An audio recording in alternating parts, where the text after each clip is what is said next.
it's clear.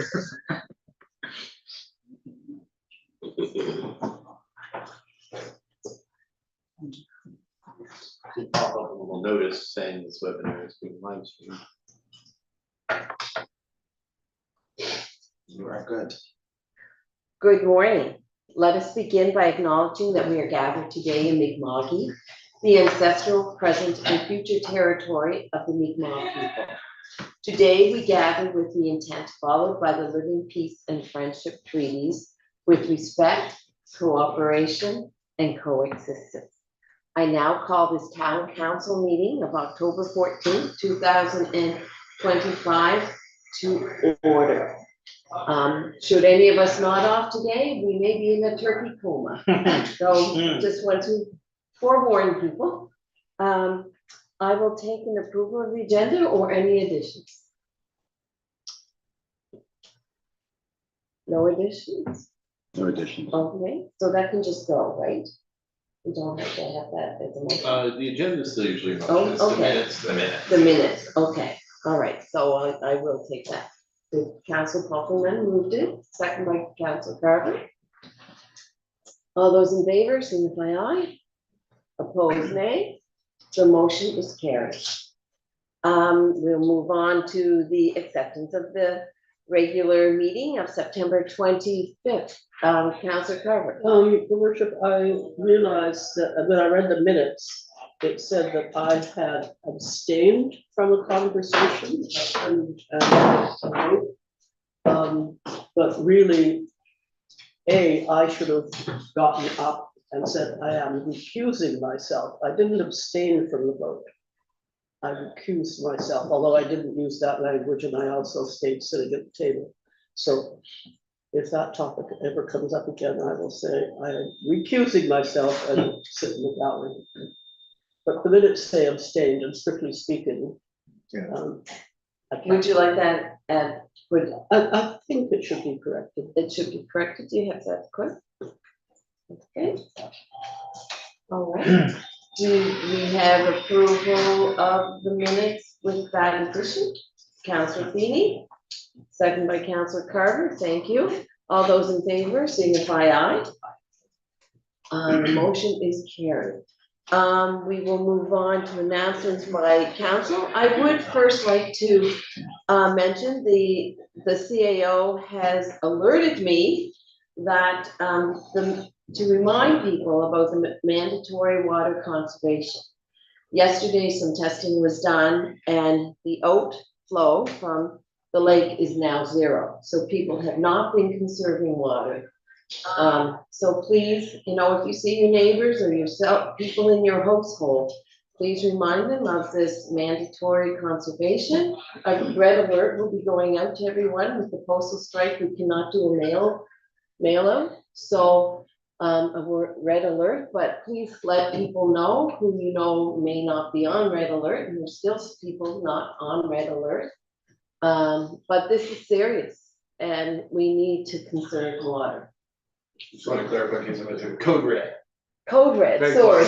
no. Just in case you're looking it up. Yeah. Red alert, code red. Just be aware of that. It's there's no rain in the forecast, really. Amazing. Showers, but that's it. So and you may think, well, we'll get rain in November because it rains every November, but we will be starting the spring off at a lower level if we don't get a large amount of water. So we'll be starting next year off in a very unusual level of water in our lakes. So it's I'd like people to be more aware of that situation.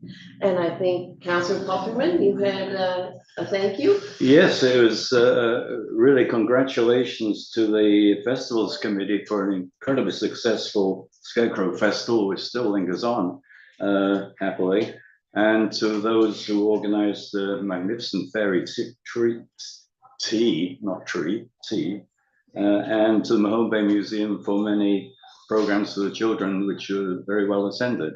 So congratulations and thanks to all. Yes.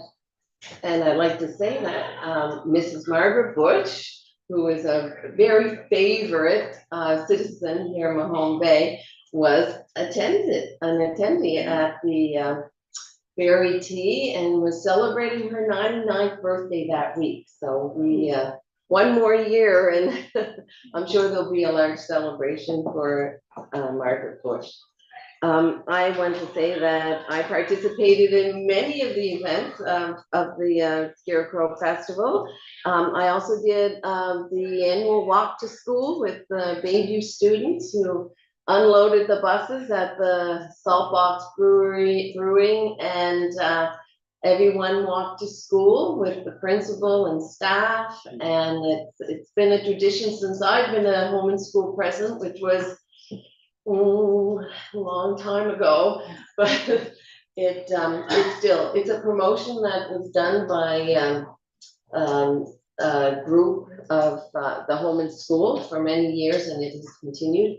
And it's to promote walking to school, healthy lifestyle, and also the environmental friendliness of walking to school. And it's good to see it still going. So, other than that, anybody else have anything they wanted to add? So this, Councillor Carter? yeah, this isn't an announcement, but I see we have 2 empty seats at the council table, and I wonder, have we received regrets? It would help, I think, if we announce whether or not we've received regrets. We have one regret, and one we haven't heard. Thank you. Okay. So the regrets came from Councillor. Deputy Mayor. Okay, For the record. moving on, I see people in the gallery, or are you here? Can you raise your hand if you're here for public input? Okay, would you like to come up, state your name, your address? Table here? Sure. Sure. Well, you guys are so bright-eyed and bushy. Turkey. Turkey. Well, I appreciate the comment. Yeah. Good morning. I'm gonna do something I don't normally do. I'm just gonna read, okay? Because it's way too early in the morning. But I think it'll be a little quicker. So I'm just gonna read this. So I was gonna put in copies for this for you guys this morning, and my printer decided it was time to pack it in and get retired. So I did forward this to Kelly, so she can distribute it to you guys, and I'll leave this copy. I think most of us. It's not the email. Oh, This is a new document. Oh, okay. Just keep on your toes. So it's a letter that I've addressed to Mayor and Do you want to Council. state your address, just? Sure, yeah, Jeff Frampton, 33 Pleasant Street, beautiful downtown Home Bay. So it's a letter I've addressed, dated today, to Mayor and Council. And it says reference suggested improvements to Edgewater project. And I reference a couple of documents, my email, which I don't plan to discuss here today. The town of Home Bay staff report, and also the CBCL landscaping report dated 8th of April. So it's all here. So you don't need to take notes, because hopefully I did a good job. It just says, Dear Mayor and Council, I'm here today to make some recommendations that I personally believe will enhance the wonderful project we have underway on Edgewater Street. For the record, I fully support the project and congratulate all those involved in bringing this important project forward. I'm also a graduate in urban regional planning. This isn't my bragging, but in full disclosure, I've not practiced in the field for many years, but I still have a pretty solid understanding of basic planning principles. The last project I worked on was planning a major highway with 10,000 vehicles per day running through a rural village, and how we could do that without changing the county of the village. So I do have an understanding of what we did there. I do not plan to discuss my email, as I believe it's self-explanatory, and as its core request is simply provide more buffer green space between the highway and the recreation path for reasonable safety or improve safety, and just as importantly, improve aesthetics. I would like to discuss the staff report dated October 14th. Providing options is directed by council, and also refer to figure 3 in CBCL report dated April 8th. I only want to address the analysis A section of that report because whether it's not really what my recommendations aren't related to infill, or they're not related to trail surface. I'm fine with your asphalt surface, that's not a problem for me. And there's no request, the recommendations to even require any infill anywhere. I'd like to list a few facts so that we can focus on what can and cannot be done. And I know you guys, I think later this morning, you're going to be talking about the project, so I just wanted to have this. In reality, this project is nearing completion, so it would not make sense both from a timeline and a cost perspective to make major changes. We do not want to undo work already completed. However, we should be open to minor changes that would prove beneficial to the town and its residents. So I just listed about 8 or 9 items, and I'll just go through them.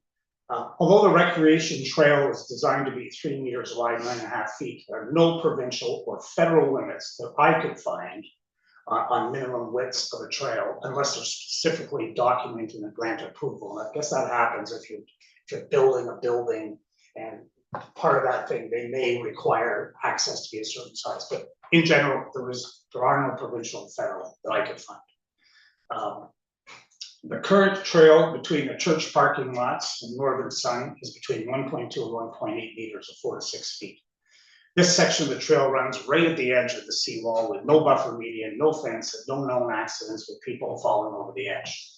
Maybe the tide took them out. The recommended general rule minimum in Nova Scotia for a walking path width is 1.2 meters, or 4 feet. The recommended general rule minimum for accessibility standards is 0.9 meters, or 34.5 inches. So that's the minimum. Okay, obviously, if you can do more, that's better. For comparison purposes, the Dynamite Trail has a usable path width of 1.8 to 2.4 meters, or 68 feet, to accommodate passing all-terrain vehicles. That's when they did that. They wanted to make sure that would happen. And I think anybody who's walked our trail knows that when an ATV is coming or other people are coming, but there's plenty of room for each other to pass. You don't even need to pull over. In fact, we'll see ATVs just pull over for you out of politeness. The newly completed sidewalk in front of the urban gas station and the teaser, which I believe is part of the project, but it's been installed, okay, is 1.5 meters, 5 feet. Okay, so that is part of the entrance to that project coming from this end of town. By the way, all these measurements actually went with a measuring tape and dodged cars and traffic and stuff, and ran across the road, and somebody ran over my tape and we had to get a new one. But these are actual measurements that I've done that need to be, obviously, somebody go out and just confirm, from the town's part. The highway travel lanes for Route 3 that comes through town are 3.6 meters each way, or 12 feet in each direction for a travel distance of 7.3 meters, or 24 feet. And I actually went up towards Rebecca's where we've already put in that initial pavement. So I kind of use that as a guideline to say how wide is that.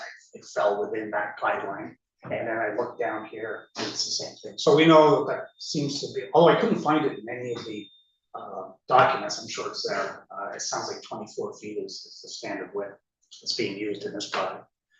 Actual measured distances from the edge of the bay side of the highway, so where today cars are actually traveling, okay, and it looks like that's where the lane's going to be.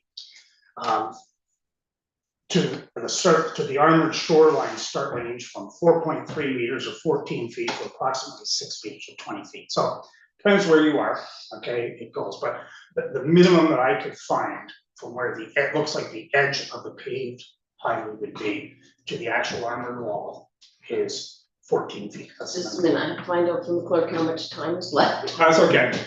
Is there,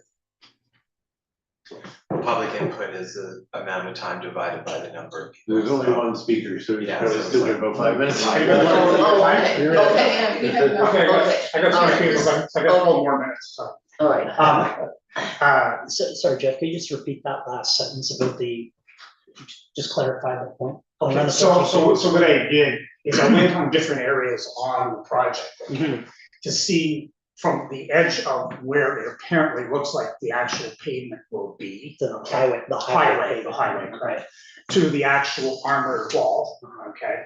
The minimum I could find was 14 feet, okay? 14 feet, okay, that was the minimum, okay? But in a lot of cases, it's more than that. The widest place I found is 20 feet. If the trail was reduced in width to 1.8 meters or 6 feet, okay, which is more than enough for the norm of a walking trail and double what you would need for accessible access, okay? The remaining green space would be 2.5 meters or 8 feet at the minimum. If the trail was reduced to 2.5 meters, 8 feet, which I don't recommend, I'd rather see a little less pavement and more green space, it would still leave room for a 6-foot median between the highway and the walking trail. This would improve the buffer space and provide ample room for mature tree plantings. This would eliminate the space, this would not eliminate the space between the fence posts that CPCL puts in their project to the wall. So that's still there. Personally, I'd push it right to the wall. Okay, if we can get an extra foot, and chuck the fence. We'll talk about that later. But it doesn't eliminate that today. So that was one of CPCL's concerns about stability. So that's still there. Okay. And they reference that under their safety and constructability. But trees are a proven methodology of calming. So what I'm proposing is we have a wider median, we have mature trees planted down that median, okay? Not little bushes, not little hackberries or whatever you want. Something that is majestic for this town that time will grow, okay? And when you come into town, you will see this tree line and it will be big enough that it will provide shade. And it really lines up with our tree policy here in Palm Bay. Mature trees are proven calming for reducing vehicle speeds entering urban areas. When cars come in, they see the trees, they go, something's different here, they slow down. And we proved that in the last project that I worked on. They also provide shade for pedestrians and coastal bank stability. So now you're gonna have root systems that are back off the rock wall. Underneath, it will solidify that area. Good luck, because there's lots of stone and stuff out there, but that's what it'll do. It also, I just want to talk about the CPCL report. So this is the 2024 report. It clearly shows a typical multi-use trail with a tree line between the highway and the walking trail. That is a typical trail, okay? That's what I saw last year. And it was only when I realized we weren't doing that anymore, like, well, that's not the plan was. But I just wanted, that was CPCL's recommendation. There's no comparison to 3,000 to 4,000 vehicles, including large trucks that are not typically on residential roads per day, passing at speeds of 50 kilometers an hour, or I've been told we've noted speeds of up to 60 kilometers an hour, to a town of Mahone Bay residential street like Pleasant Street. I don't have 3,000 to 4,000 cars come up. I don't have big trailer 18-wheelers coming down at those speeds, okay? So when CPCL talks about safety, they can do that. I don't agree with that. Okay, this is a major highway that we need to calm, bring down, and provide space. The road base under the areas at the edge of the highway to the armored wall. So from the highway to the armored wall, best I can tell, and I took pictures of it, it's been made the same. Okay, there's no difference. Okay, it's got their layers of stone and whatever they've done. And right now, as if you walk down there, and I got pictures of it, you got rollers, pavement rollers, you've got graders, you've got excavators parked right up against that armored wall. So it's certainly holding the support of that heavy equipment. And I don't know any pedestrians are going to be heavier than that. Okay. Well, maybe after Thanksgiving, it's different, but sorry. Okay. No fence. So no, this is just a comment. No fence is typical or perhaps normal practice along many shorelines in Nova Scotia and most armored coastlines. So if you go around this province, okay, you don't necessarily see fences, okay? The rope fence is aesthetically pleasing, but does not prevent small children and animals from wandering off the trail and causing a possible trip hazard. It looks nice, okay, but it's not really a safety feature, okay? It's a sign that says, we don't want you to go beyond here, but it's not gonna stop you from falling, down the rock embankment. It could be argued that it actually takes away from the view and could be eliminated as a cost saving and reduced maintenance. So the way we've got it now, it's perfect, okay? So you're gonna have town people going along with weed whackers, once a week, twice a week, trimming under that thing. We get rid of that fence or push it right into the rock wall, a lot less maintenance cost for the town. The raised berm with a path on top, which I understand is the safety feature if I'm reading there, so it's not high enough to prevent any car that's doing 50 or 60 kilometers an hour coming into town losing control. It's gonna, it looks like it's about this high. That's not gonna stop the car. We have people running over sidewalks. So, and these are vehicles traveling at a much higher speed. A berm planted with trees between the highway and the path, moved over as far as possible, would be a more effective way for both safety and noise calming, okay? The initial trees that we planted on Pleasant Street are not gonna stop a car, but maybe 30 years from now it will, okay? And I think one of the things we should be always looking at is the long term, where we wanna go with this. And as those trees grow, and that's why that's recommended mature trees, they grow over the top of the road, high up. It makes people feel they're slowing down. In conclusion, there appears to be enough space to move the pathway closer to the bay. I recommend we put it right up against that wall. I mean, this weekend, we were talking about the festival, there was people standing there taking pictures. The closer we can get them to the water without trees planted in that rock barrier, the better it is, okay? And those trees that are behind in time will provide traffic calming and a better aesthetic view. And it doesn't stop us from planting lower shrubs and stuff to cut the traffic, but just lower shrubs and grasses, it's not gonna cut, okay? And we certainly don't wanna take the most scenic view, probably in Nova Scotia, coming into a town and make it look like a 103 highway with pavement altogether. We wanna separate that out. So in conclusion, there appears to be enough space to move the pathway closer to the bay and armored seawall, provide more green space in the median to allow for type tree plantings to enhance the entrance to the town while improving safety.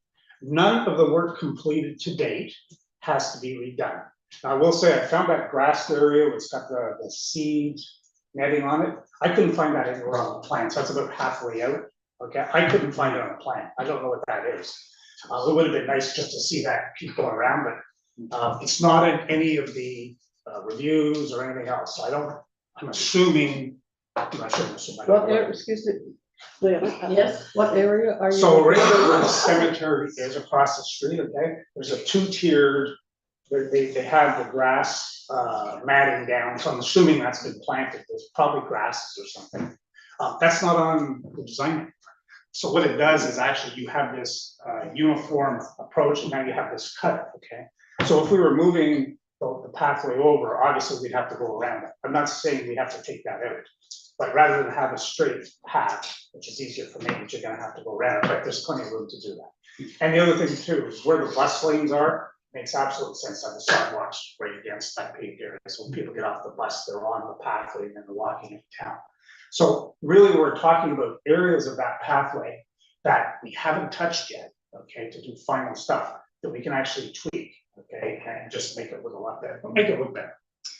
So none of the work completed has been redone. What may be a little oversimplified, the decision is what you pave, how wide you pave, and where you put it. Based on all the other facts, okay, what we have, it's really, where's the grass go? Where's the dirt go? Where does the pavement go? Where do you want to put it? Okay, you don't have to do any more construction to move the path over. If the base is there.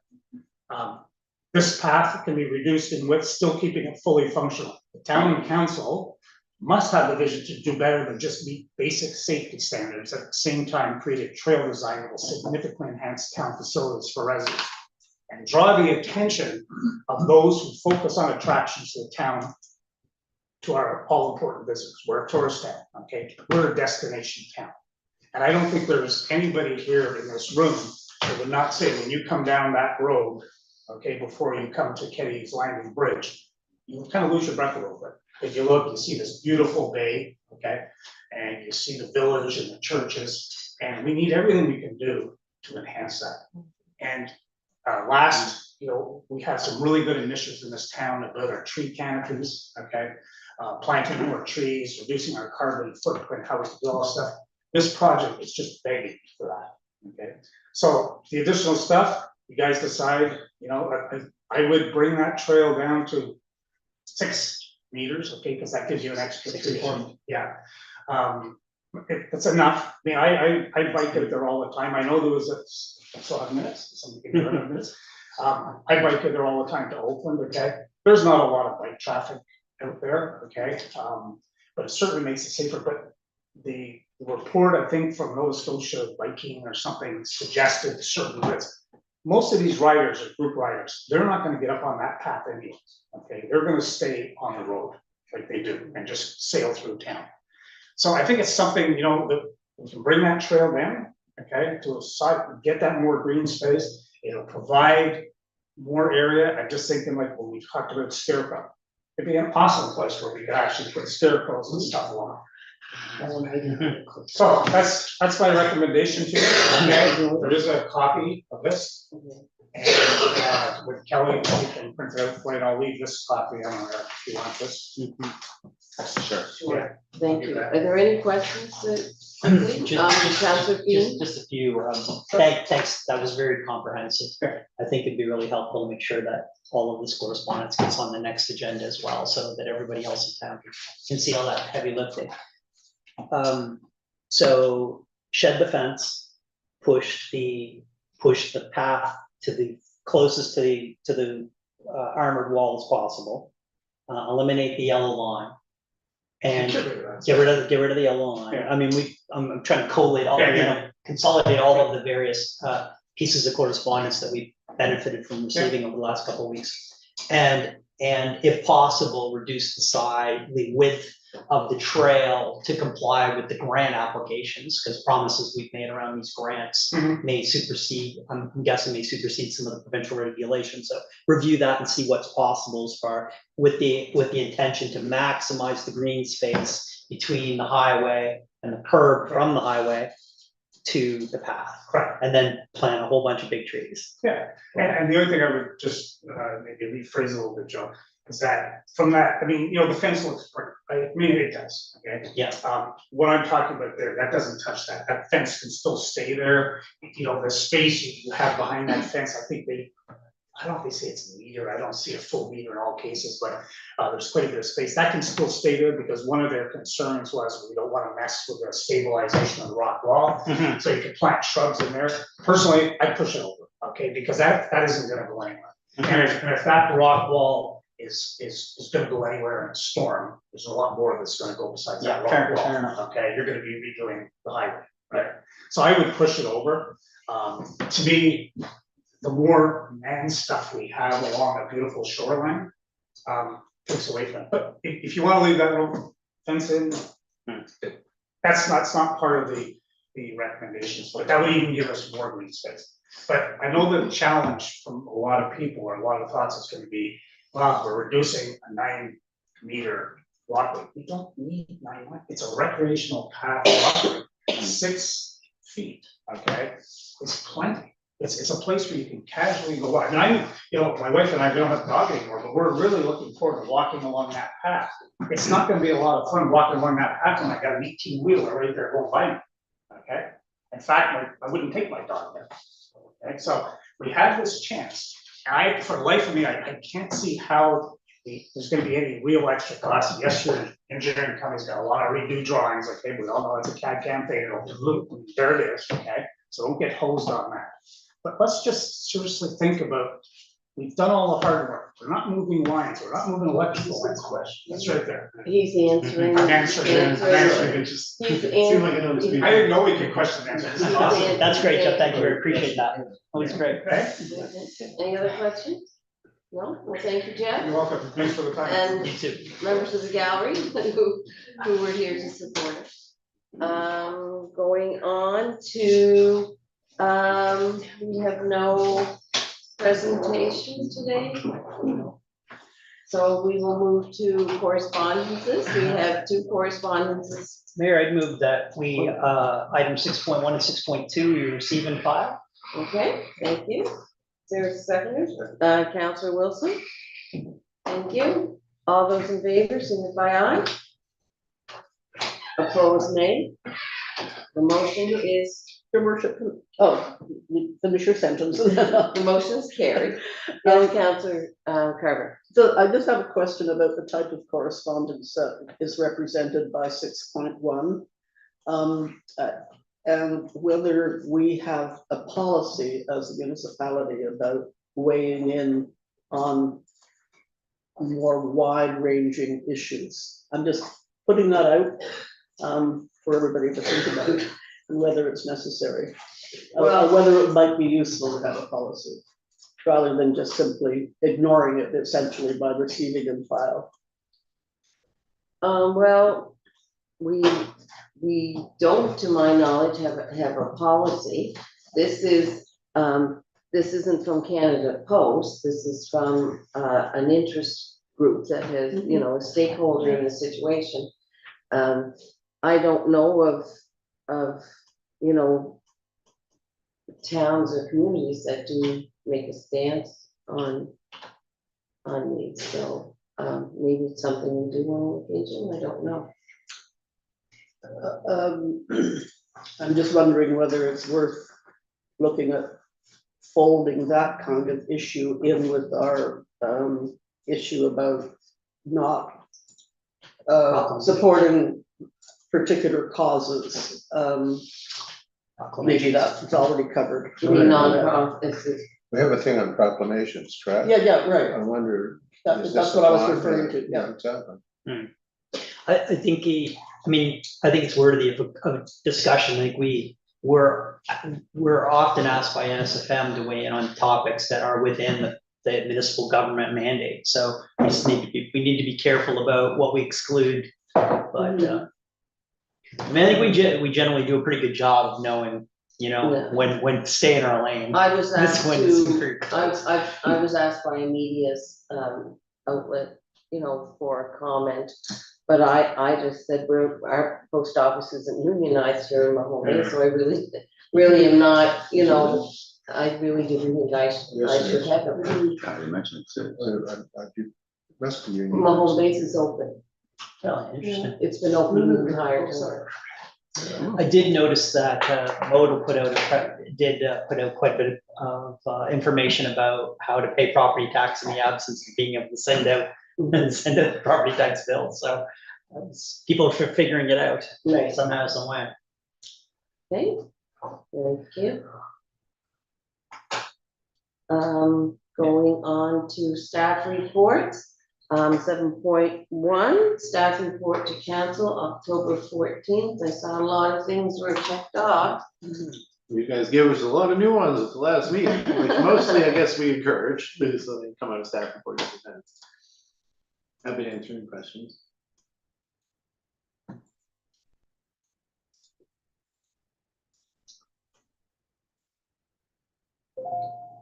Any questions? Mayor, would you mind if the CAO just weighs in on the context for item 8? I just completely slips my mind what the context of seasonal sales area bylaw is. That's the nuance around the other, okay, Sidewalk fair enough. cafe, yeah. Okay, I didn't, okay, that eluded me when I was reviewing that.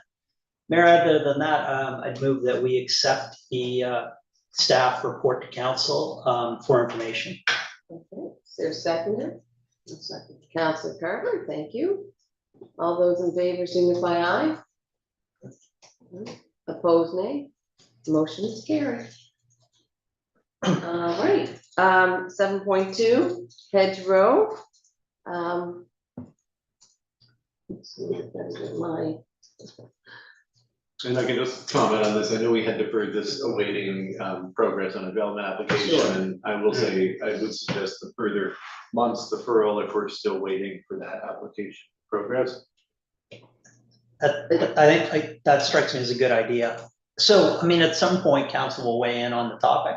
And I think the two outstanding issues are really, A, the decision to make it one way, and B, how far is it gonna go to Pond or to Maple? Like where the demarc is of the one way. But I think council will really benefit from understanding what the adjacent property developments are going to look like so that it can inform that call. So let's just push this off.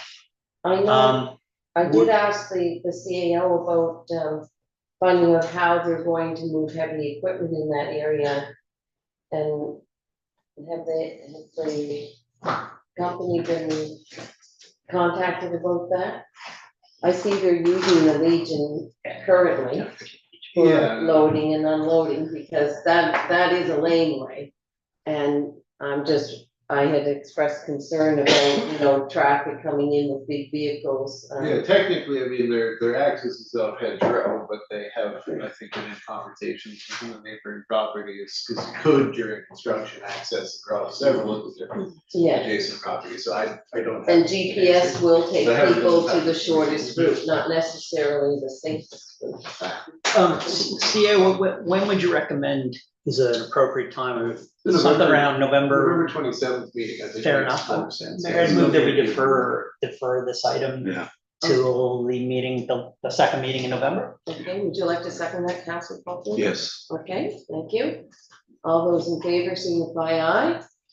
Opposed? Councillor Wilson's out of the room. I think we got enough, we got four of us here. Four. We got four of us here. Yay, Councilor? Say, Yeah, we're just deferring that. Councilor Kelly. Wilson? Deferring. Deferring, Hedgerow. Yeah, sorry, yes, Thank you. All those in favor signify aye. Opposed, nay. The motion is carried. Thank you very much. Staff report 7.3 Edgewater multi-use trail. We've heard some presentations, we've received some presentations. You have a staff report. Yeah, the report is just presented for information, but obviously I'm happy to answer any questions. one question. Councilor Wilson. I just wanted, and that is, I think I know the answer, but there was, it was asked that we at least have a look at a wooden boardwalk. And I don't see anything in the report on that. Is that just because it was so far beyond the pale?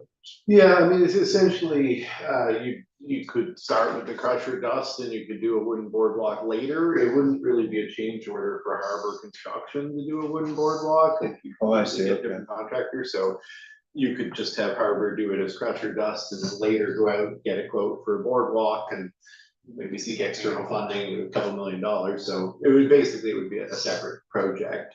And for which it would make sense to then not use asphalt now, if you were holding out for a boardwalk, but I certainly wouldn't.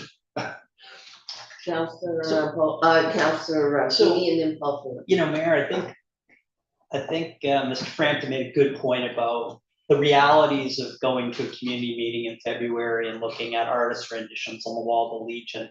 And then the benefit of actually being able to walk the site, like at some point of project maturity. And I think we've all benefited from seeing like what it's like physically as you walk the path. And so I guess I'm not surprised at all. And I think it's probably a favorable happenstance that we are still at a point now where, modifications can be made that wouldn't necessarily drive incremental, huge, tremendous incremental costs, but also I think there's some consensus around the community around alterations. It's really hard conceptually to think about exactly how far the infill was, what the topography would be like when we're in the middle of the winter time. But now that people are actually having the benefit of being there, I think the public input's kind of heavily influencing my opinion that, if some of these modifications can be made, I think they're worthy of consideration. I haven't yet figured, we've heard a number of people comment about the yellow line in between, running down the middle of the path. Like, I'm totally amenable to saying, let's shed the yellow line unless the yellow line is required to comply with the grant. Like, so I know there's promises that have been made in the grant that, and we're receiving other money, like maybe our hands are tied to some degree. So there's a couple things, the width, the fence, the line. It wouldn't break my heart to understand how much flexibility the town has around those three modifications. Okay, yes. So I guess for the width first off, 3 meters is not a substantially wide trail. I understand that people imagine that, they compare it to a sidewalk, leaving aside the cyclist part. Halifax routinely now is working towards 3 meters for just the cyclists, an additional 1.5 meters for pedestrians, and most of their trails going to 4.5 meters minimum. 3 meters is what we applied for in the grant. It really would be the minimum width for 2-directional trail involving cyclists and pedestrians. And that kind of brings around the idea of the center line. Even aside from the accessibility benefits, and Alan is quite big on the center line, visual distinction.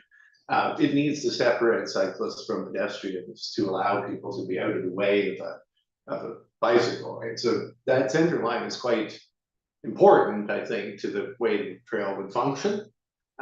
We've talked before about, you know, our side streets, back streets don't have a center line. Vehicles rarely interact with each other because you're the only one driving on those streets. And so people have, generally speaking, figured it out. And I think that would have to be, you know, if you weren't going with a center line, it would be the same argument that you would make with respect to vehicles on a back street. But I do think that it really will reduce the possible safety hazards for people with, you know, strollers, interacting with bicycles and other types of, you know, interactions you have. And what about sorry, Brian, just one last point. So the fence and its relationship and positioning in the current plan relative to the armored wall. Yeah, So- sorry, I can speak to that, yes. So if you just comment about like, could there be a modification to that design that would allow you to keep the 9-foot wide path, but yet actually take the 3 feet between the armored wall and this green space and the fence? Like, could we simply take the other 3 feet closer to the ocean? Yeah, I think it's reasonable to look at it as 3 feet. I mean, it's 0.8 meters, so it's not even quite 3 feet, but 0.8 meters is what they wrote it down as. I'd say with the stability consideration, at best, we're talking about half a meter, maybe on the water side that you could get if you took out the handrail, the post and rope rail. So you might be able to get a half meter on the water side, absent the stability question, and most if you took out the rail. It's not a requirement. The rail is not a requirement, so it wouldn't be an issue for funding or accessibility to remove. It has been cited that in the long run, it would be desirable to have a seawall on the outside of the trail. And certainly that would no longer be a possibility if we remove the existing post and rope, because the thought was the post and rope could later be, you know, upgraded with something if that was the desire. Councillor Paul Freeman has on numerous occasions referenced the possibility of a seawall on the water side. So you give up that and the possibility of the post and rope, which was an immediate plan. These are Maybe all maybe compromises half at this meter. point, right? Yeah, I mean, that's basically the only negotiable half a meter that you'd have. Whether the road gravels and everything can be aligned at this point in the project, if council acted quickly, I suppose they could be to shift it by a half a meter, not put in the post and rope barrier. I'm not sure if there's any sunken cost in post and rope barrier, I doubt it, but I have to check into that. I think Councillor Paul. Well, I have to say that I would fully support Jeff Frampton's proposal. There appears to be adequate room to achieve a greater median width. The planting of trees is highly desirable. This is what we're hearing from a large number of local residents. Not all of them are here. Others are written on different days and different occasions running around that. I would, on the other hand, suggest that there is another option that we could, which would enhance the visuals, if you will, between the trail and the road, which of course we're looking at this enormous swath of black asphalt circling the head of the bay, which is not exactly the most beautiful thing. It so happens that asphalt can be colored, and we have a local quarry just in Kempton that does have colored aggregate, and this is what it looks like. It creates a differential.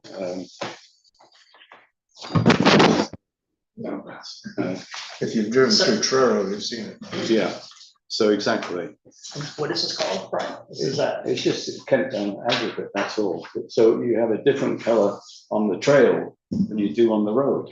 Yeah, that reddish hue. Oh, yeah, Yeah. Interesting. And it breaks the horrendous black. Yeah, I mean, the good thing is that's a question that is just to the paving subcontractor, can be done probably quite last minute, so I can certainly run that question by them. That wouldn't be any issue to ask.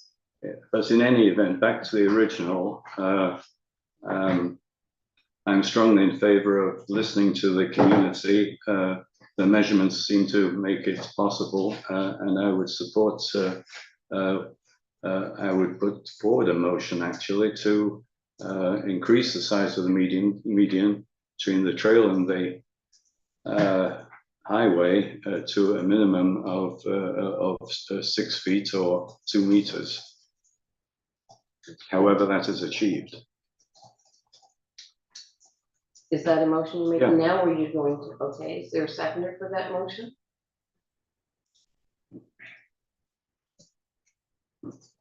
So Brian, to your point, so you're, basically, there's a number of ways to increase the median. Can I just interrupt, your worship? Yeah, Do we have a seconder? no, we don't. Then I think the conversation's over. But certainly the motion Yeah. shouldn't be discussed, I mean, the motion has failed. Do you want to retract that? Just pull that back for a minute. Brian. Well, Okay, I would retract it for the time being. yes, okay, So Did he But- withdraw the motion? Yes. yeah. For the time being. Yes, so. I can't hear you when you're. so, Okay, sorry, sorry. Can I just, Council Carver's been waiting, and then we can have, Council Carver, you've been waiting to see. Yeah, is Councillor Kaufman finished? For the time being. You are, okay. I have been in total sympathy with the idea of doing whatever possible to increasing the width of the median. As you know, I've advocated for that for a long time and asked questions about it. And every time I've asked the engineers the question, the answer has been essentially the same. And I don't think they're stonewalling. I think they know their business. And what finally persuaded me was the diagram in the staff report here, which shows that 0.8 meter gravel base that supports the asphalt, which is narrower. So the gravel base extends beyond the asphalt, and that's where the rail goes. So it's very clearly laid out here in this report. It says if we move that asphalt structure over, it's going to compromise the whole structure of the trail. So I'm saying what's convinced me. That has convinced me that it seems almost impossible, given the dimensions that we're working with, given the subsidence in the ocean floor. We've done as much as we can to get as much width out of that as possible. So the only thing I could see is making the trail narrower. And we're hearing from the CAO that that's not ideal. I'd like more clarification on whether it's possible as opposed to not being ideal. The second thing is that the visuals, in my mind, are very important, what it looks like. I would fully support the idea of colored asphalt to make it a more brown or gray color to soften it, and also to use a dotted line rather than a solid line, white dotted line if it has to be a line, if there has to be a line. So those are my thoughts at this point. I would certainly support anything that could be done to make the median wider. If it means narrowing the trail, if it's possible, fine. And I would like consideration to be given to the idea of colored asphalt, which I understand is more expensive than plain asphalt, just the basic asphalt. And with a dotted line if a line is necessary. Okay, we're going to Feeney and then Wilson, Maybe- and then the CAO, Hold and then all the C. the answers to all the questions. Well, yeah, because they've had their I'll hands do my up best. for a I while. mean, this, it's been Okay. a challenge, but I'll do my best. Council Feeney, So I think what we're all attempting to do is to try to triangulate some compromise between these various options, which really come to reducing the size of the trail, or pushing the trail closer to the seawall, which could potentially mean eliminating the fence. Like some kind of, I just wonder if we're in the best position to have that conversation like right now, or maybe we would all benefit from physically, like, going and standing on the site with the engineers to weigh in on these various topics. I think Councillor Carver brings up a good point about the engineering design specs that are inside of the report, which would kind of preclude you from thinking that you could lose the fence and gain the 3 feet on the water side. But, you know, I'm absolutely no engineer, but it just strikes me that, you know, 2 inches of asphalt isn't going to drive subsidence to the point that we're going to be worried about the ocean collapsing, the water collapsing if someone's driving their bike on that asphalt, if it's right up to the armored wall. So, you know, in the perfect world, we only have a few options, but the good news is it strikes me that we still have some time to review these. I think we need to not have the motions. I think they need to be very structured in the form of change requests, and council needs to be very, very specific about any potential changes we want. I think it really has to come down to the overall redesign, and one motion to finalize a final CR.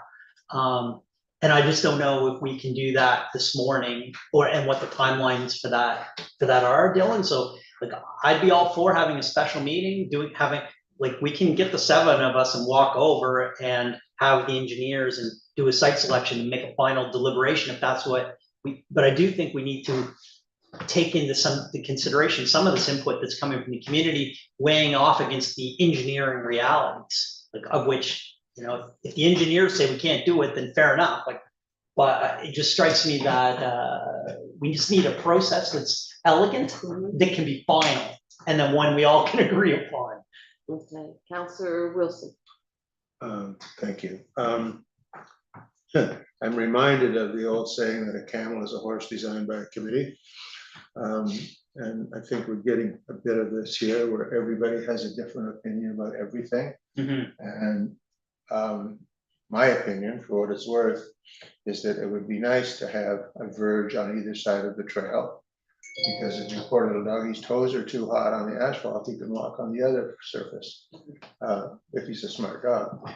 I'm fine with asphalt. I don't particularly care what color it is. I think the yellow line or white line or whatever color it is an aesthetic that will disappear from people's thinking about a week after the thing is completed. And I think that the distance between the pathway and the road, and having this desire to widen it by an incremental amount, is really a red herring when you consider that every sidewalk in the province just about is flush with the street, which often have very high-speed cars, and I can look out the window and see one of them right there. So I think a lot of these things are just red herrings because people want to make changes because they don't feel they had enough input in the initial stages. And I sympathize with that to a degree, but I think things should be left as is. Okay, it's CAO's turn.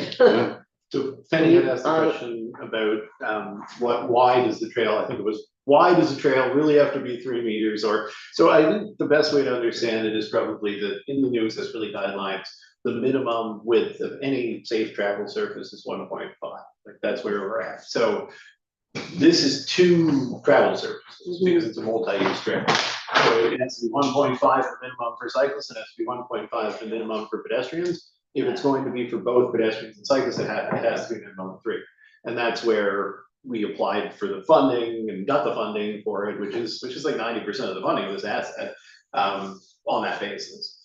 So the funding, and that was which funding, is that the accessibility ones or? It's the federal active transportation Active funding transportation. and the provincial Connect 2. And it says how wide? So it has to be accessible and multi-use, so the minimum is 3 meters to constitute an accessible multi-use trail.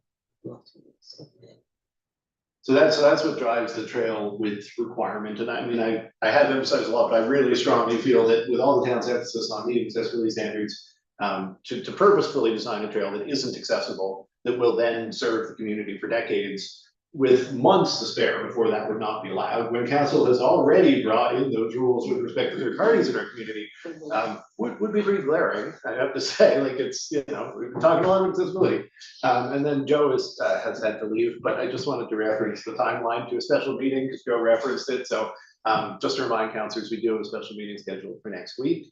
So there is in fact a, the 21st, I believe is what we picked. Everybody said you were okay with it. So yeah, so we do have like an opportunity from this meeting. Sorry, Joe, you had left. I didn't know you were gonna make it back. Just answering your question about the special meeting timeline for decision. If we had something, we have a special meeting planned for next week that we scheduled, and then we have 21st, following week. Yeah, so we have quite a lot of meetings to possibly action something. Mhm. I have a construction meeting with the contractors today after this meeting. Mhm. We have one note on there right now, which is asphalt color, but certainly I can get anything, email you guys, and we'd be able to meet. And if there's any direction required next week, we could get the direction next week.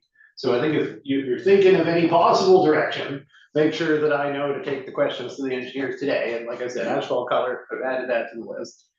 So it's asking the CAO, in asking about the color, you'll also be asking about the additional cost. The Yeah, cost oh, yes, of differential. course, yes.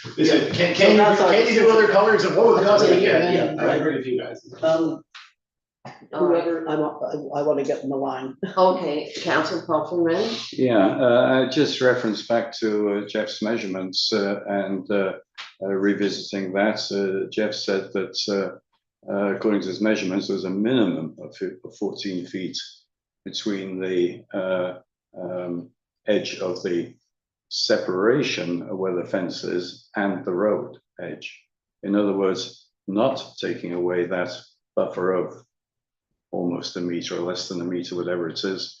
But there is room then to still have the 3 meter trail and have a 6 foot wide or 2 meter wide median. And also, so it adds in terms of weight carrying capacity, just to remind that most of us would have seen parked right on top of that infill, right to the edge, been 2 diggers, a bulldozer and a road roller. Suggests that there is no subsidence issues along that infilled section. And lastly, this is not a rural, an urban footpath or pavement as it is outside. This is a recreational trail.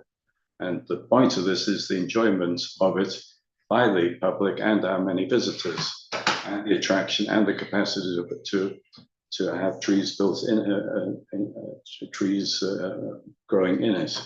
So I think all these factors are being dismissed too readily, and we do need to consider what is actually possible and not keep going on about, oh, well, it's okay as it is. Okay, thank you. And Council Carver? Well, the comment about the weight of the vehicles on the area that has been infilled is not surprising, because that's the area that has been tested to support the weight. If anything beyond that, that is not capable of supporting the weight. So that area has been built to support weight. You can comment later. The other piece is that I don't think it has sunk in, well, it sunk in for me, is that 0.8 meter on the seaward side of the asphalt is the gravel base that supports the asphalt. And if you move the trail over, it compromises the structure of the asphalt, according to the diagram that's in the report that was provided by staff. I mean, I don't see any reason to question the engineer's recommendations. Okay, Brian? What I just said was that that buffer, that you will, the 0.8 meter remains, and with Jeff's measurements. It still allows a 2 meter median. And as to the weight carrying capacity, that is includes the gravel edge, if you will, already. And yet all these equipment all this equipment is parked on top of it with no problem. Uh, So, Councillor Fahey? just before I step out, just, so the CAO is a meeting with the contractors coming up this afternoon or tomorrow, soon. So like, you know what the feedback is, like the feedback is aspirational, and we're looking for a compromise, like with widen the medium if possible. So to the degree that it's possible, given Councilor Carver's comments about the engineering realities, no one's going to overrule the engineers, clearly that would be illogical. So, I mean, the conversation is really gonna be about very tactical decisions about where they lay the curb. Like on the ground the day of, like where they pour the concrete, where the curb gets put in, where the asphalt gets in, and they're gonna be playing around with inches, all of these things are, decisions on the ground. So I think to the degree that the contractors have can figure out a way to achieve some of this compromise, I think we should see if we can, see if that's possible. At the end of the And meeting. then we're gonna have another conversation on this topic on the 21st, is Well, that the plan? Well, the CAO wants to speak, but I want to speak too. I've listened to a lot of people, so after the CAO, I'm going to say a few things. And then Councillor Carver. Coming as my comments do now after Joe, I'm just gonna focus on what Joe said about how we would take them back to the engineers, and I don't think that, and maybe I am too polite, but I do not feel that absent removing the handrail and essentially telling them that we're okay with the degree of uncertainty around the possible erosion of the trail, that they have anything to offer based on the design. Like they've been quite clear, they strongly recommend the 0.8 meters on the outside. No matter how many different people measure something, you can't change the facts. I will go with CVCL's measurements, no offense, Jeff. So there isn't another meter that just isn't shown in the drawings, like the drawings are what they are. So I have the asphalt color to take back. But, unless we're saying, and I think probably the motion to go as far as this, that we really would remove the outer railing. Like if that's, then take the possible consequence of the trail eroding. And I've experienced that in Shelburne. We pushed a asphalt surface to the limit of an area, wanted a little more bike space. It was a nice idea. But that whole extra part then cracked off the rest of the asphalt. And that quite likely will happen, is why they give us the advice they give us. But and so Joe, just unless council really is, as a group, feeling that it's worth considering removing the railing and pushing it, just to get that extra meter, or sorry, extra foot, maybe 1.5 foot at most, like you said, it's just a matter of inches. I don't think I would take that to the engineers. I certainly will take the asphalt color, because that's a simple question. Even if we directed you? No, I said if you did direct me, but I just don't think there's enough. Okay. One or two members of council isn't necessarily enough to spend the effort, which is a very considerable effort at this point, to try to figure out the removal of the barrier and moving it, if council wishes that be done, but it will take time for the engineers, it will cost money for the engineers. I think it should be something that there's more than one member of council expressing a clear degree of interest in. I'd like to speak now. I think I would like to go on site and be able to ask these questions. I think that's really important. If everyone can't join us, that's fine too. But I would like, when you meet with the engineers, to ask for times that, give us some times that we can meet with them and go down to the site and ask these questions and see what they're saying, so that we know if we're keeping it the same, we will know what our messaging will be to the public who've been advocating for certain things. But I don't think we can sit at this table. It's confusing enough with all the different diagrams we've seen over a period of time. I would recommend that even if we have to take some of our meeting, and I'm willing to give up our council training piece, if that's possible, not training, but just our updating for the annual, I will give that time to go down on site.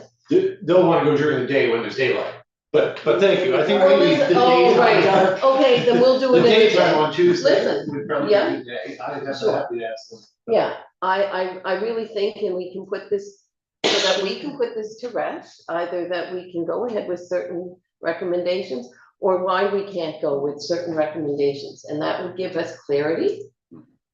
Instead of sitting around a table, and I'm not an engineer, so I'm not going to weigh in on what is correct and what's not correct, but let's get this work done and in a timely manner so that we can, and we have a meeting that evening, and if we need to take some of that meeting to discuss it, I will give that piece that we were working on, Eric, to discuss it further. Okay, Councilor Carver's been waiting, and then Councilor Paulson. I certainly support the idea of a site visit, and I have a question in relation to that. Whether citizens who have raised questions might be included in that site visit. I don't know how to decide that or who might be included, but there has been such high level of interest, so that's question one. My other question is about the dotted line and whether we could use a dotted line, white rather than yellow, solid. Yes, I didn't mean to jump past that. The painting is really be done after the fact by us, so yes, we could choose that. If we like. Yeah, to your question, I citizens, think Ellen should weigh in on that. Oh, that's fine, that's Yeah, fine. like, Just wanted to because know there if may it's be a possible. visual, there may be a visual, and we've got time, Yeah. because that'll be Yeah, after. okay. So Thank you. just as Thank far you. as the question about the public though, can I, oh, yeah, sorry, I didn't even know Brian is. yeah, he did. It's hard to follow the speaking order when it's just people making. I'm writing it down. Yeah, but if just, the Yeah. question was asked about public attendance, so, I mean, it could be possible to offer a tour for the public, it's an active construction zone, so it's not easy. It would definitely not be the same conversation, like the engineers providing council with some information and feedback is different from a tour. And I would generally suggest that a tour doesn't make sense right now, like in the midst of everything, when people are drawing conclusions based on the placement of backhoes and stuff. I really think that there's nothing to tour that could give anyone a better sense from the public about what the trail will look like until it's constructed. The drawings and designs and renderings do a much better job of showing people what it would look like than just going and walking through the construction zone, not to dissuade councilors, because you would be there with the engineers asking questions. So a public tour could be arranged, but I guess in that sense, I don't think it's an opportune moment for it, given the current state of construction. Well, I have to say the tour we took earlier in the construction clarified a lot of things for me. For you, As a for council, councilors, you know, especially around like the BIC and like what we were planning and then what we, you know, did change, so. Councilor Falconer? Yeah, I certainly support the site visits, and we only had one detailed analysis from the public, and that's Jeff's today, and I think Jeff ought to be at that meeting with council to have the opportunity to hear what the contractors have to say. The other thing is that I'll repeat for the third time now that the measurements that Jeff gave as a minimum did not take away the 0.8 meters at the edge of the but we'll get to that when we're on site.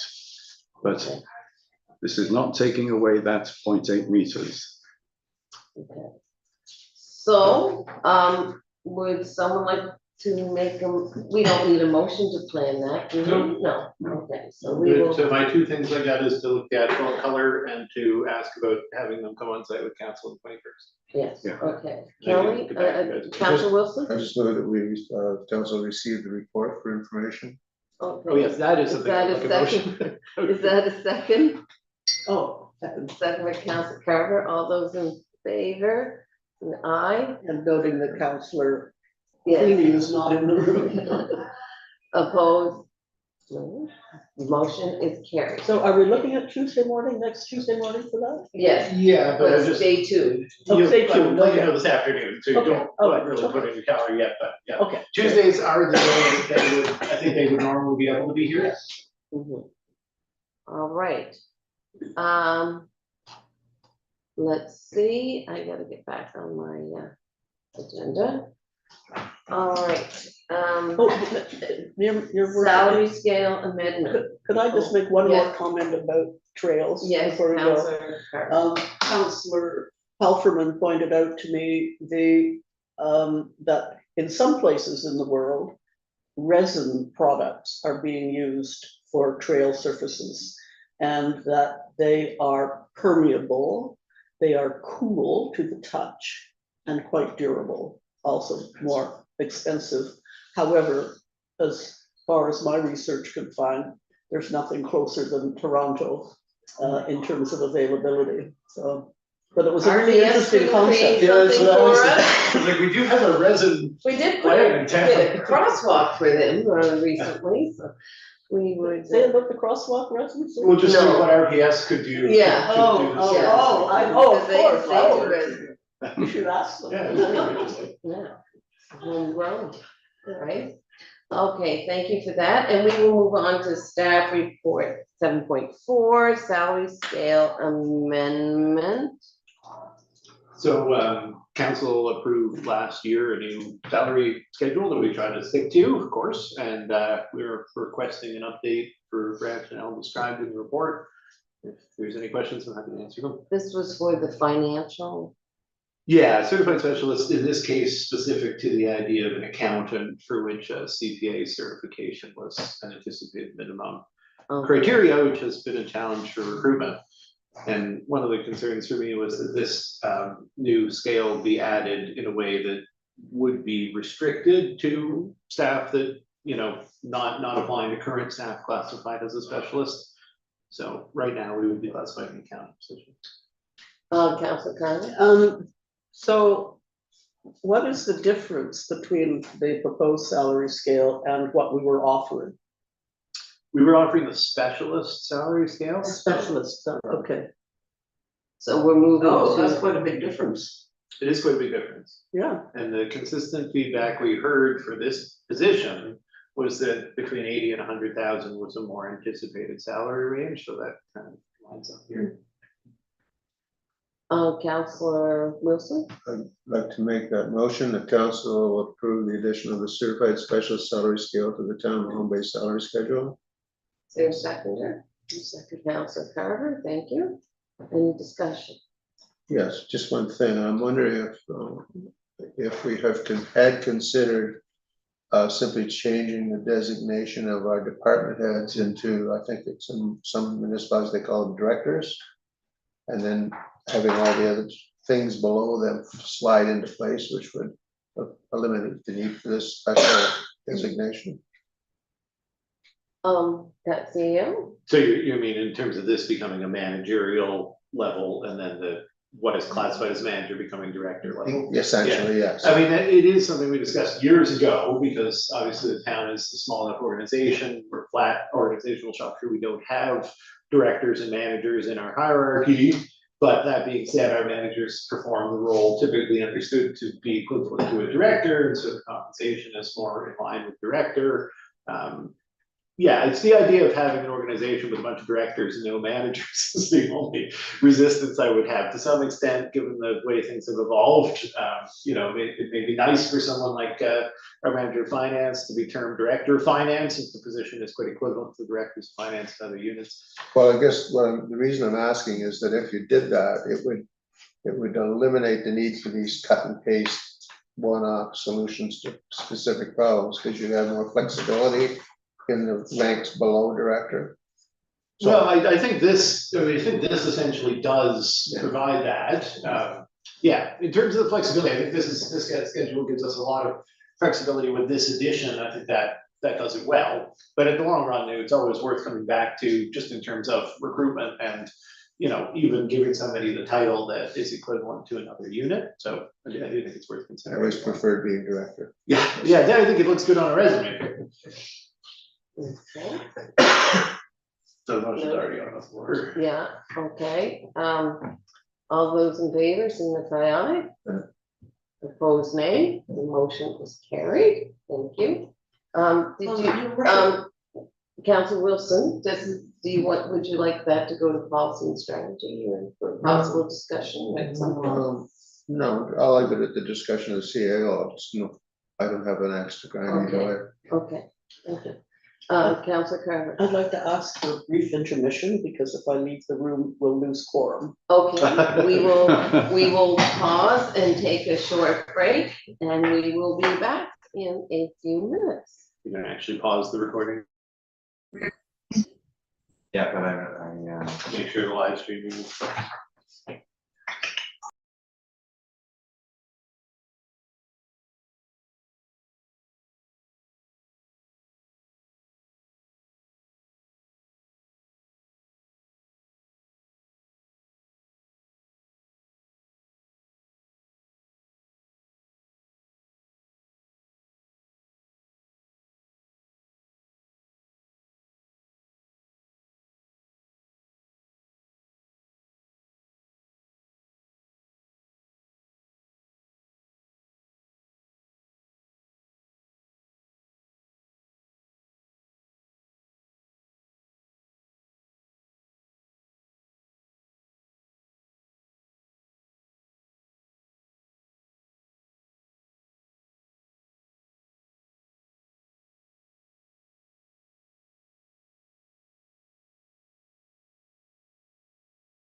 should be good. Order, we will now continue our meeting.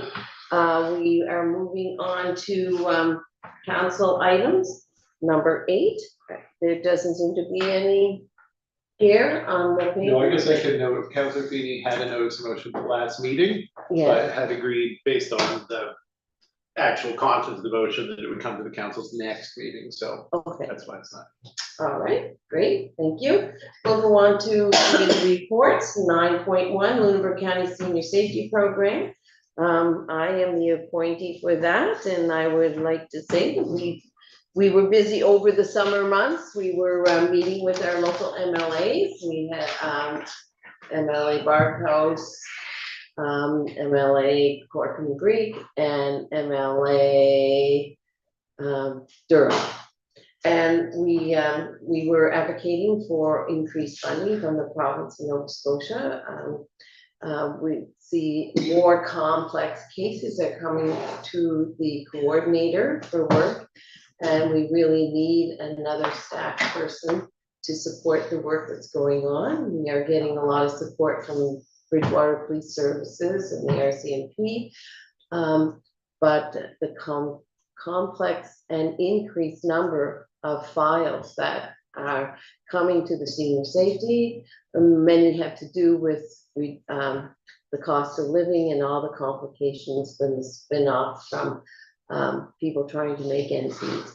And they are really getting to a point where they have to decline taking files. So we have been actively pursuing that kind of funding as well. So other than that, things are going well with the senior safety. We're doing a lot of public education and supporting seniors in their home and helping them in so many ways. So they have a website and they have a Facebook page, and I recommend people do like those, like at least their page, let you know some of the things that are going on.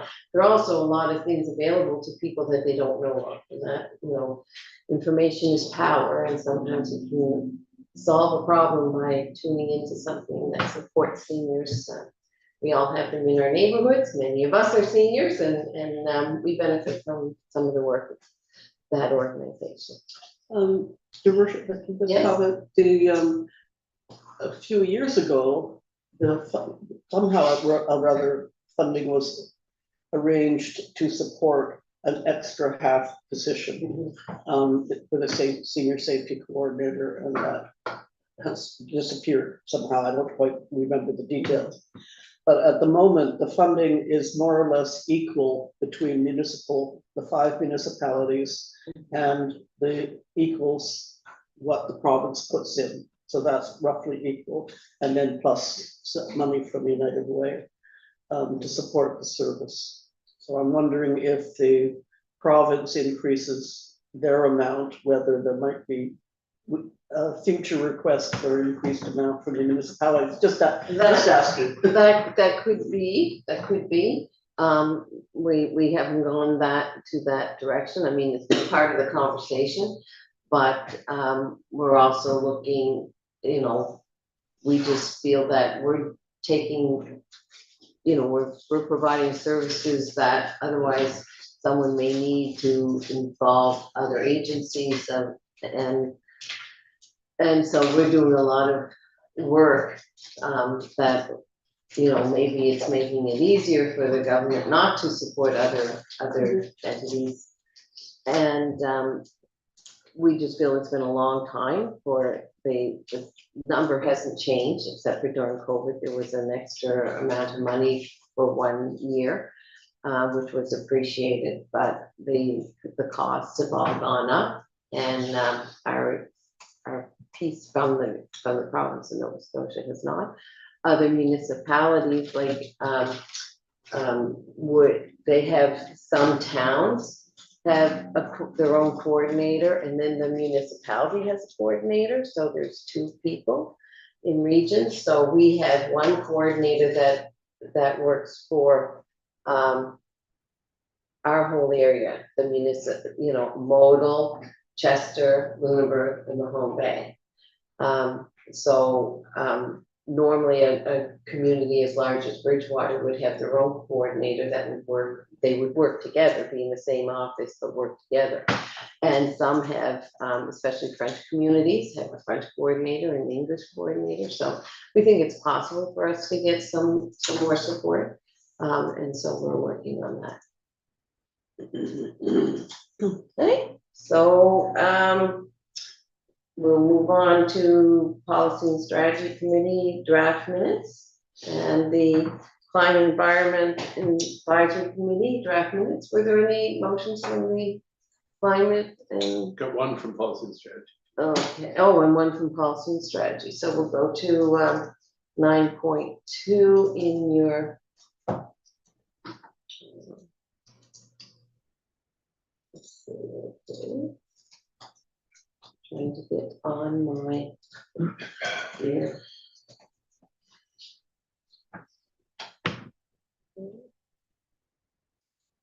And would someone like to make a motion, Council Wilson? Yes, that the committee, well, sorry, the council adopt the donations policy as amended.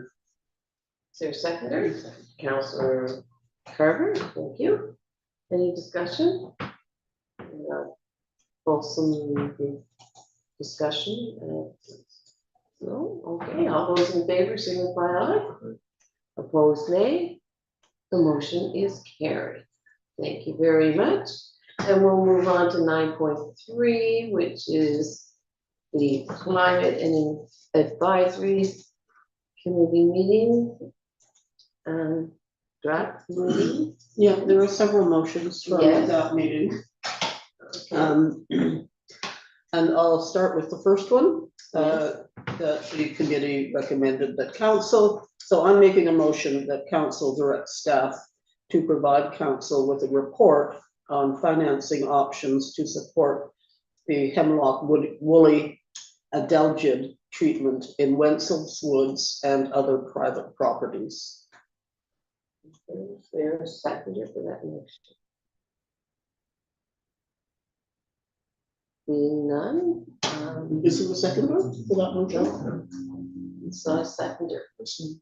Okay, we'll move on to the other motion, the second motion. Do you want to do that one, Councilor? I will, I have to get over the fact that there was no seconder for the first one, but it was just asking for information about financing options. It wasn't a commitment, it was just asking for information. So that's unfortunate because it means we can't come back to it. All right, so moving on to the second motion from that committee. The council, moving that council direct staff to develop a stormwater management plan for Mahone Bay and present a draft to the Climate and Environment Committee. Okay, is there a seconder for that motion? I'll second that with I have a question, a couple Okay. of questions. First of all, I thought we had or are developing a stormwater management plan.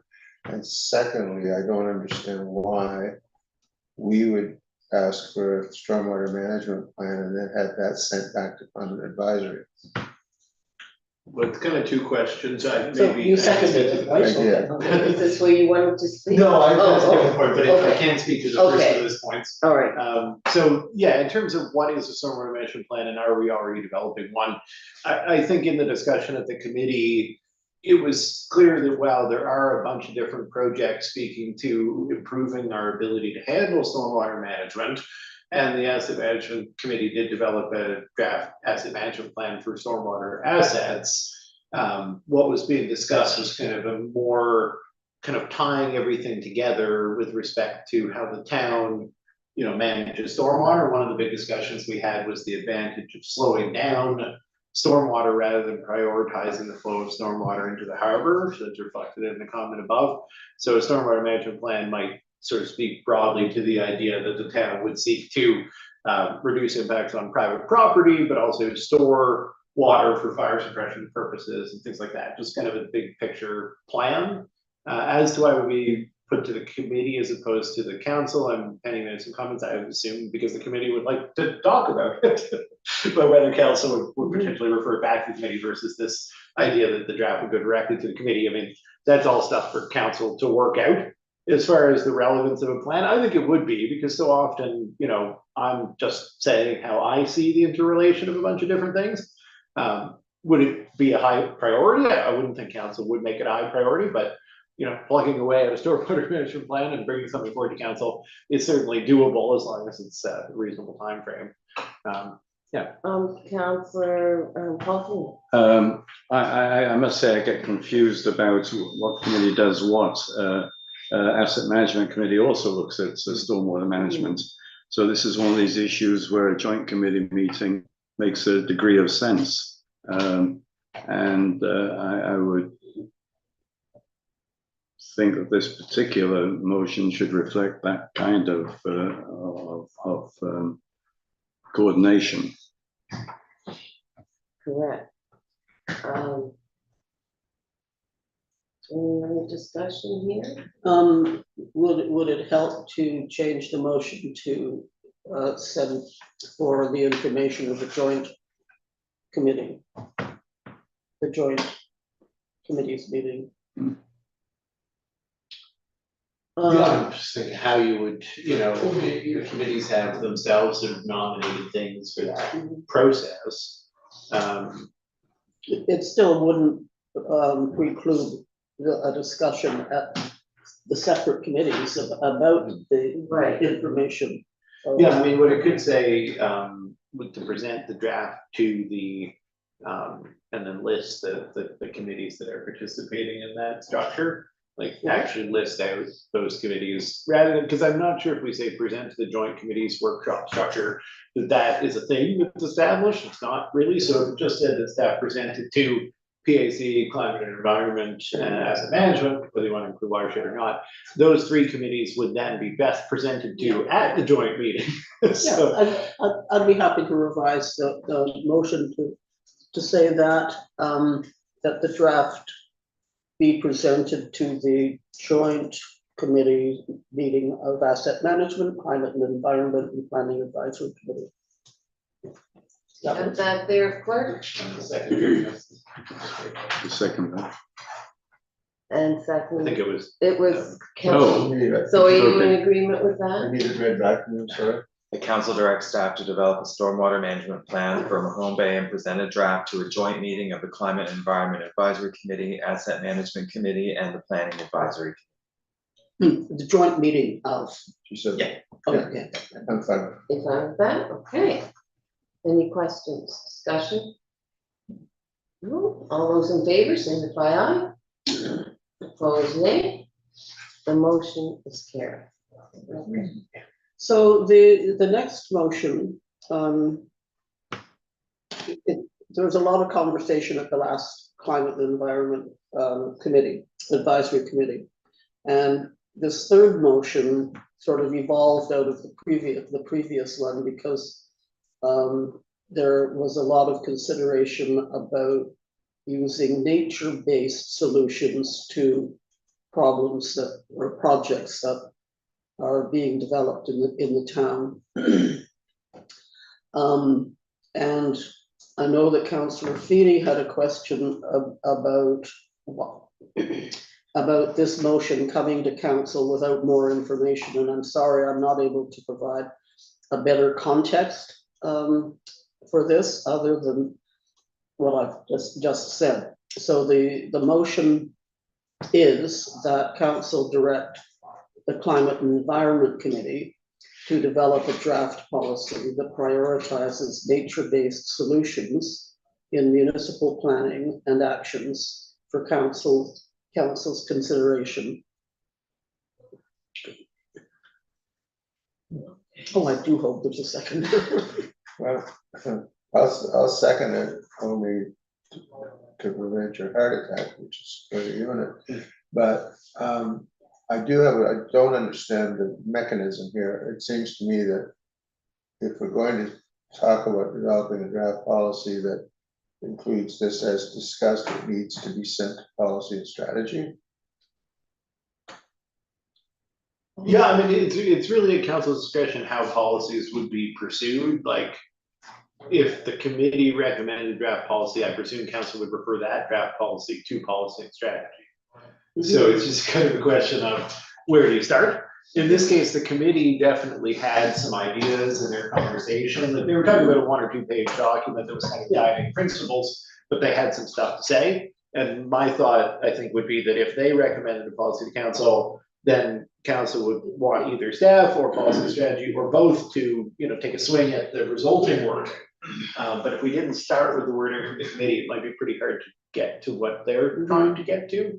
Fair enough. So Yes, thank you. And the council obviously has the, you can bat something back and forth as much as you feel the need to as well. And we've had some very good presentations at NSFM on natural ways of mitigating the use of wetlands.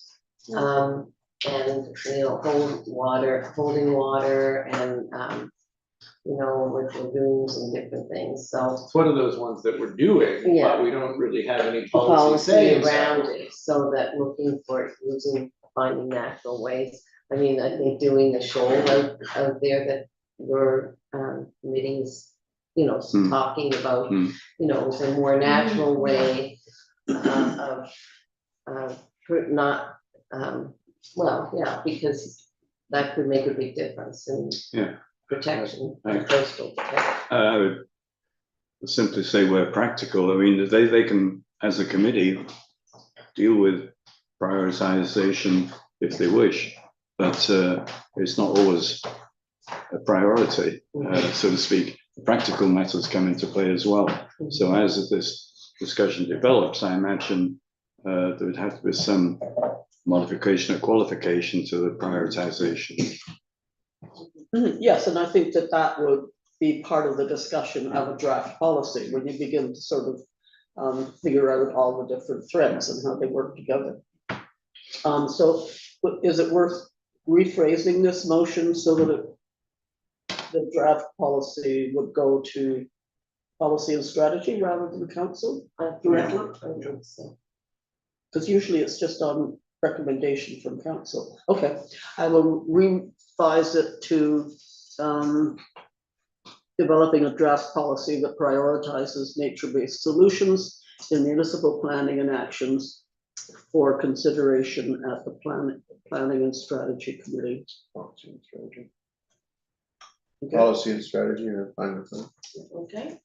And I just want to make a note to Councillor Feely that I did comment on your questions about how come this is sort of arriving at council without any more explanation, and I'm hoping that the more explanation and discussion will happen when the draft policy comes to us. The committee is doing terrific work. Mhm.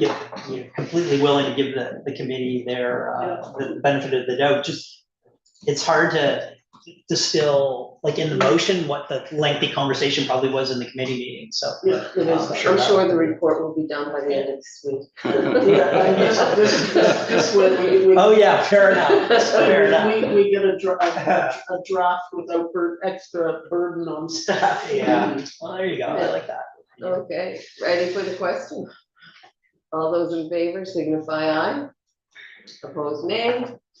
The motion is carried. Another CAO? comment I wanted to make, just the procedural point, so Joe, you were in the room when the first of these 3 motions from the Climate Environment Committee was made. Councilor Carver made the motion, it didn't get a seconder, which means that it died on the floor. That is not the same thing as being defeated, so I just wanted to correct, because Councilor Carver had mentioned that it could not be raised again. A motion failing to get a seconder can definitely be made again. Okay, good, thank you. So how do you want to consider that after the fact? Obviously we're for 2 members, so not getting a seconder, presumably the other member of the committee would have seconded the motion had they been here.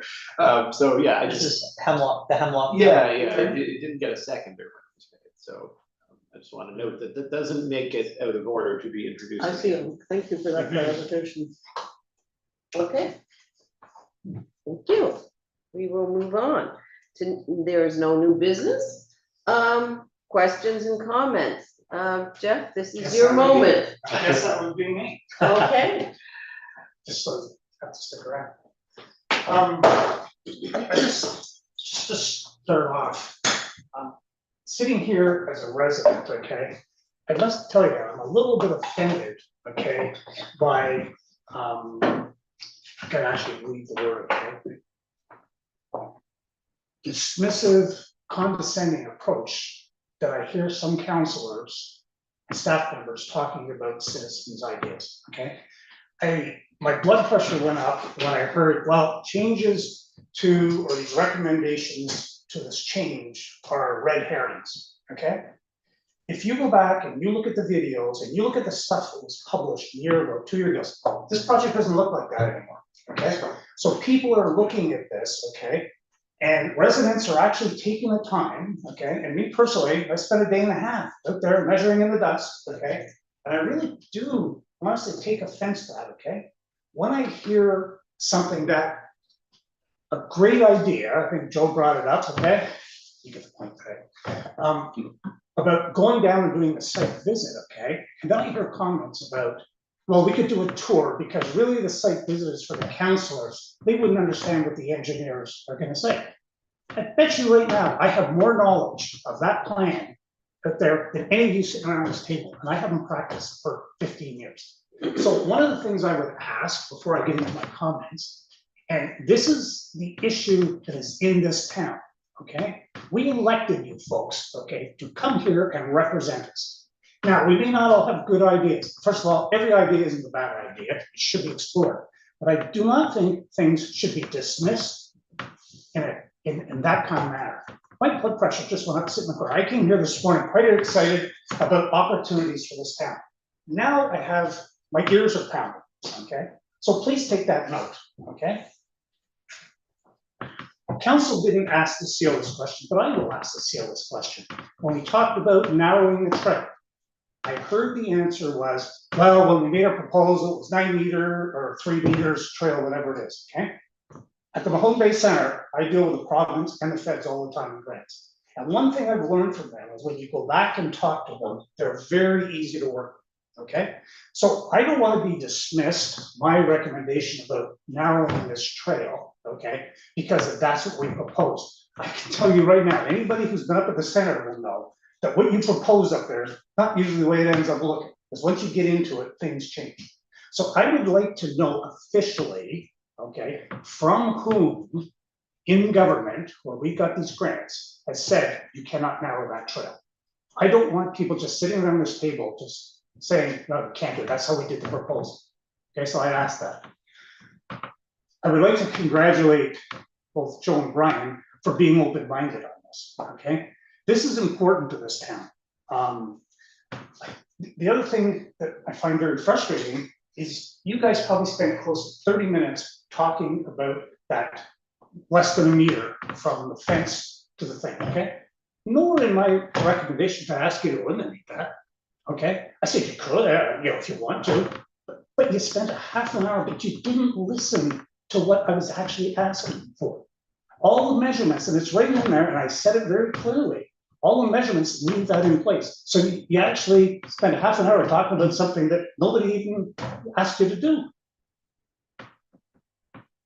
A yellow line down the middle. How do you paint a yellow line on pressure dust? If we can put pressure dust down as an option, how do you paint a yellow line down that? So like, I'm sorry, like, is there BS going around here, or are we just blowing things off because we don't want to change the project?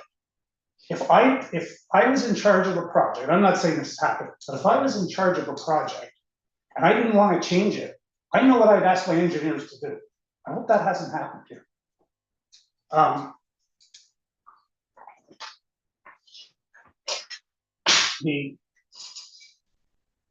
You need other people on this site visit, okay?